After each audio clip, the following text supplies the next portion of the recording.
had the great fortune of moving to Albuquerque about 13 years ago to meditate and study with the originator of Chi Chih, Justin Stone.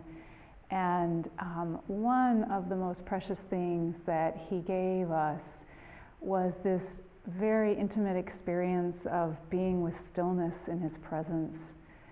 Every time I would come to his house, no matter what mood I was in, I could just step into it, and he might be sitting on the couch or walking around or just being in his kitchen, but moving into that, stepping across that threshold gave me an opportunity to merge with something that was way bigger than anything my moods might be indicating or the whim of the personality.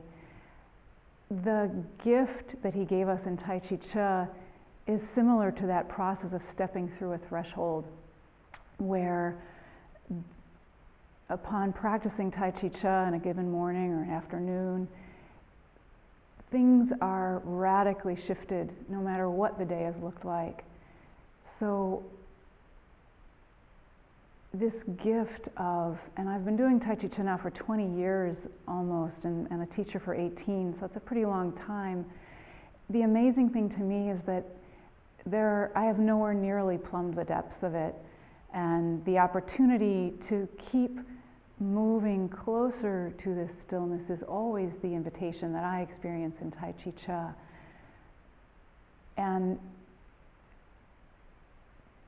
the reminder that this gift is always there for us, even if I miss a day of practice, it just keeps me getting closer, finally, to myself, ultimately. A movement that reminds me of this coming closer, and something I see in my students a lot, which I invite them to sort of be aware of, is push-pull from the perspective that sometimes their thumbs start to tuck under. And in my experience, my body sort of registers this as closing off the energy, whereas if you invite the thumbs out, it sort of opens up the energy. And it can almost be scary if you're used to practicing with thumbs kind of wanting to tuck under.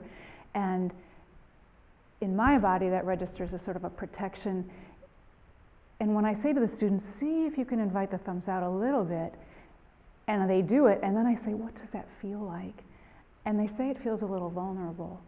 And this is the beauty of Tai Chi Chih, because there are so many nuances like that where we can get in touch with an energetic aspect through these movements. And even something as subtle as inviting the thumbs back out can open up a whole new world of intimacy with ourselves and with this movement form, and ultimately with that stillness that I was mentioning about, which could be so palpably felt in Justin's presence, stepping across that threshold. And also every time I practice Tai Chi Chih, and the students, as they're invited into it, find their own understandings and language to experience that stillness and how it registers in their body. The most powerful thing to me is this notion of embodiment. For me, it's been this progression of being pretty disparate in different parts, head and heart and all sorts of things, and this sort of like this aspect of integration into the body, so that there aren't lots of disparate things going on. In the end, there's just one thing going on, and really one power that we all can directly link to through this amazing form, Tai Chi Chih.